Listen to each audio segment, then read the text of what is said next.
to help you get settled in on your first night. I actually worked in that office before you. I'm finishing up my last week now, as a matter of fact, so I know it can be a bit overwhelming, but I'm here to tell you there's nothing to worry about. You'll be fine. So let's just focus on getting you through your first week, okay? Let's see. First, there's an introductory greeting from the company that I'm supposed to read. It's kind of a legal thing, you know. Welcome to Freddy Fazbear's Pizza, a magical place for kids and grown-ups alike, where fantasy and fun come to life. Fazbear Entertainment is not responsible for damage to property or person. Upon discovering that damage or death has occurred, a missing person report will be filed within 90 days, where the property and premises have been thoroughly cleaned and bleached, the carpets have been replaced, blah blah blah.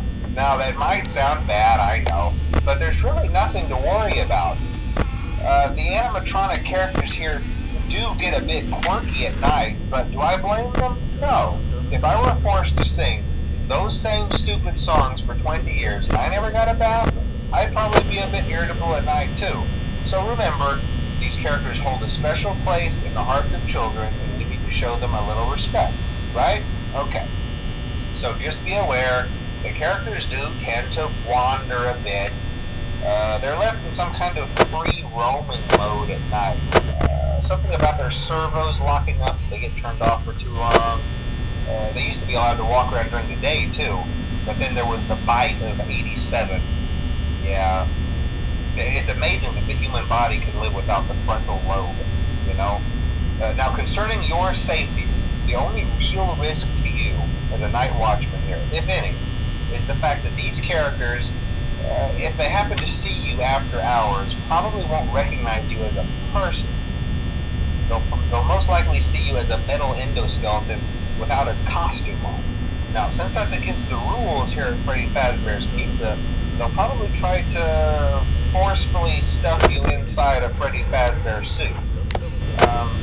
Now, that wouldn't be so bad if the suits themselves weren't filled with cross beams, wires, and animatronic devices, especially around the facial area. So you can imagine how having your head forcibly pressed inside one of those could cause a bit of discomfort and death. The only parts of you that would likely see the light of day again would be your eyeballs and teeth that would pop out the front of the mask. Yeah, they don't tell you these things when you sign up. But hey, first station be a breeze. I'll chat with you tomorrow. Check those cameras, and remember to close the doors only if absolutely necessary. Gotta conserve power. Alright, good night.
Day 2, congrats.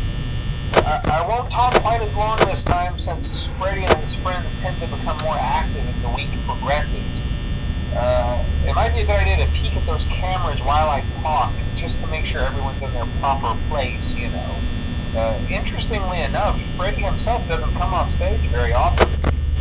I've heard he becomes a lot more active in the dark, though. So, hey, I guess that's one more reason not to run out of power, right? I also want to emphasize the importance of using your door lights. There are blind spots in your camera view, and those blind spots happen to be right outside your doors. So if you can't find something or someone on your cameras, be sure to check the door light. You might only have a few seconds to react. Not that you would be in any danger, of course. I'm not implying that. Also, check on the curtain in Pirate Cove from time to time. The character in there seems unique in that he becomes more active if the cameras remain off for long periods of time. I guess he doesn't like being watched. I don't know. Anyway, I'm sure you have everything under control. Talk to you soon.